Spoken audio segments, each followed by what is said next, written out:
Hi, it's time for history this morning and reviewing a little bit about Indians and realizing that the Indians were here long before the white man was here. They had their own customs, they had their own way of doing things. They were people that used the resources that God had made, and they were not people that were inventors so much as the white man. They were not people that did manufacturing. They were people that lived off the land, and so the land was very important and very special to them, and they took care of it because they needed it. So they were not wasters. They were men and women who did everything to take care of the land. And so we've learned a little bit about them. We've learned that they lived in tribes. We would maybe call them villages, but they lived in tribes all over America.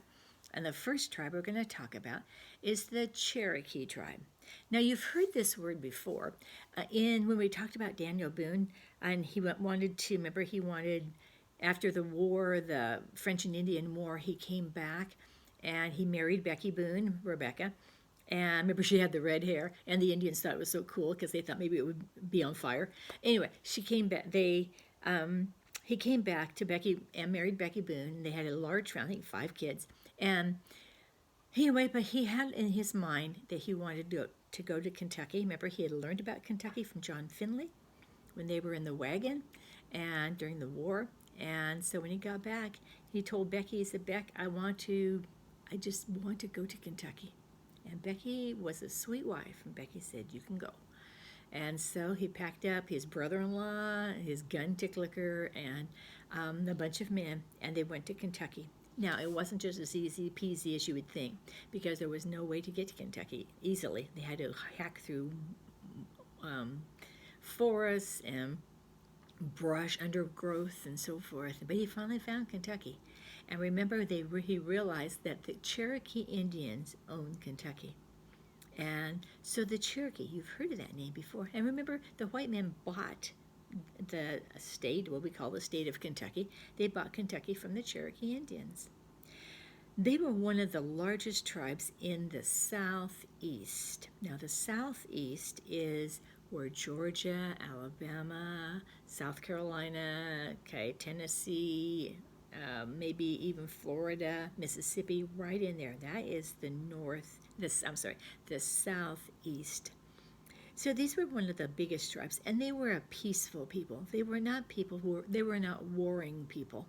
They were people who kind of stayed in their own little area and lived off the land and enjoyed living right there. They called themselves the real people, and it makes you wonder when the white man came what they thought, because the white man was so different than they were. But anyway, they thought that they were the real people, and they lived in these little towns. They would get about 500 in a town, and then they would break up and they would start a little tribe somewhere else down the road. But they were all kind of members of this Cherokee tribe. They kind of are they all didn't live exactly the same, but they did kind of have little tribes of the Cherokees. And these people, in their 500 group village, in the center of the village, they built this building. And it's not a building like today's building, but it was an Indian type building built out of some kind of wood. And it had 7 sides to it.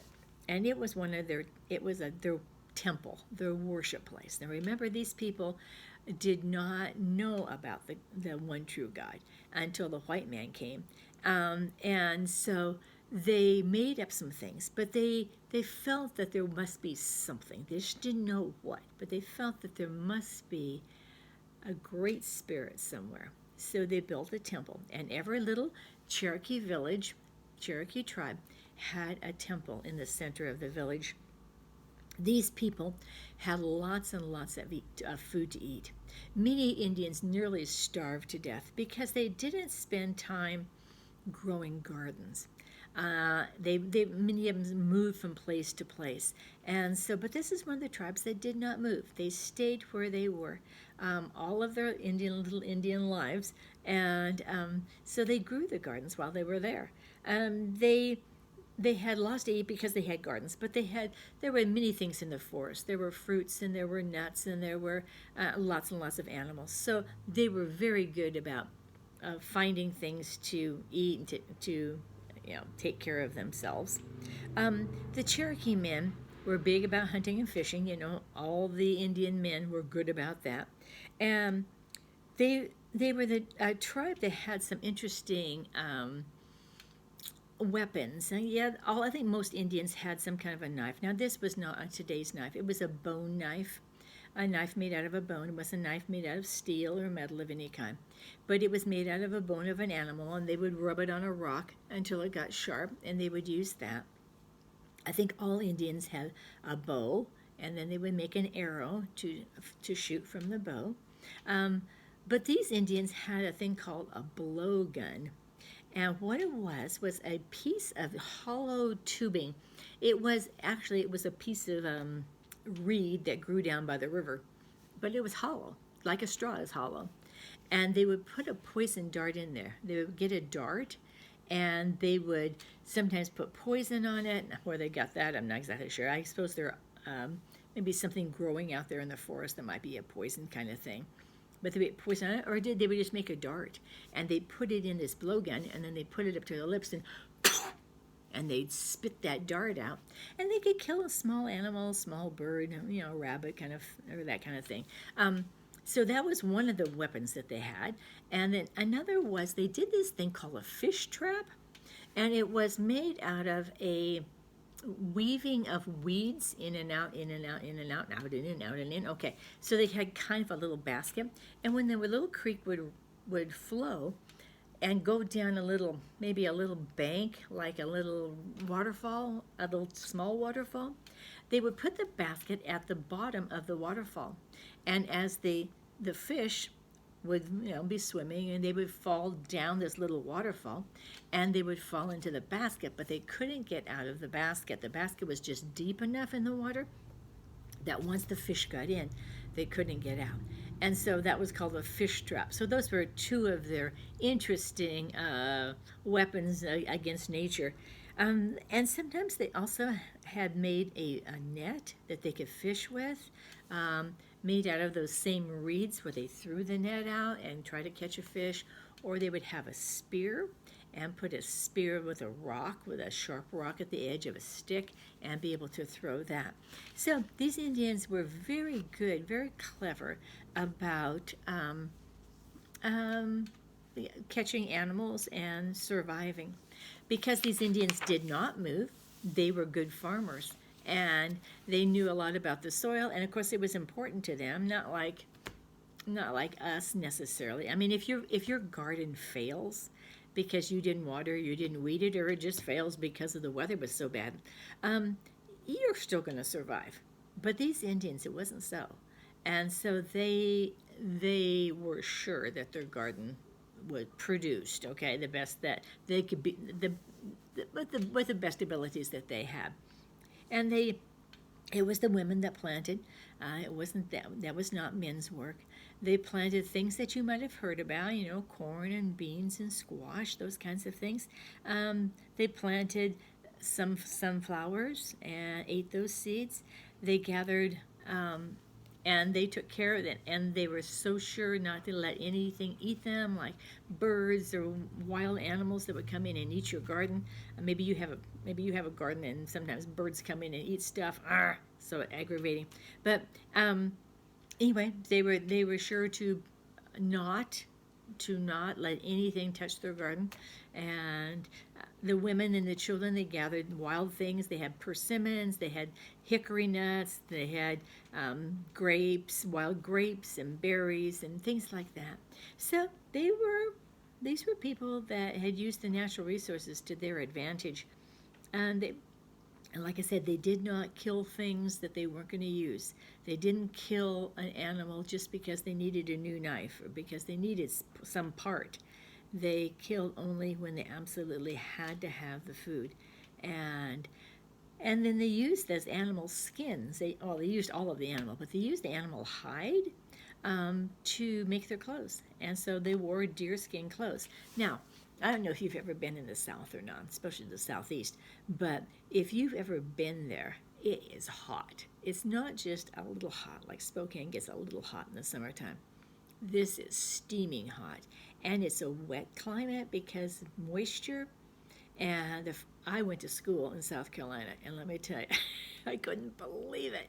I got off the airplane at 18 years old and thought I would pass out. It was so incredibly hot. So it was a hot place, and because it was a hot place, they really didn't need very many clothes at all. They used deer skin when they needed to make clothes, and the men would go out with as few clothes as possible. The women maybe had a little bit more clothes on, but it was hot, and so the women made the clothes. The men caught the deer, killed the deer, and the women kind of made capes, and the little girls wore skirts and capes, and they all wore something called moccasins. Moccasins.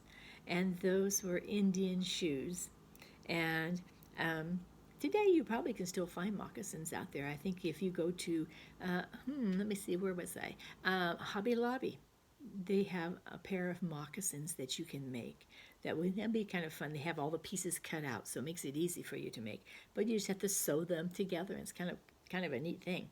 Anyway, so these Indians, as we learned, were not wasters. Okay, let's go back and just recap. They were the Cherokee Indians. They lived in the southeast, kind of in the Georgia area. They lived in towns of 500. They had a 7-sided temple in each little town. The men hunted with bows and arrows. The men hunted with two new things called a fish trap, where the fish would get caught in a woven net. They hunted with a bow and a blowgun. They were not a starving kind of Indian tribe. They grew gardens, and same kind of thing you grow, and sometimes in your garden, corn and beans and pumpkins, sunflowers.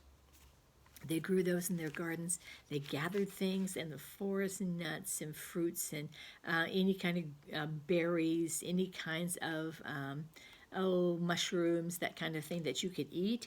They did not believe in wasting anything. When they caught a deer, they got the hide, and we'll talk a little bit about how they made the hide. But they had the hide that they used for making clothes. But because it was a hot climate, they didn't need a lot of clothes. And all the Indians, whether they were grown-ups or little kids, they all wore moccasins, which is an Indian shoe. So those are the things we've learned, and the next time we're together, we'll learn about what they lived in. Okay, these are the Cherokee Indians that live in the southeast. Okay, we'll talk about it later. Bye-bye.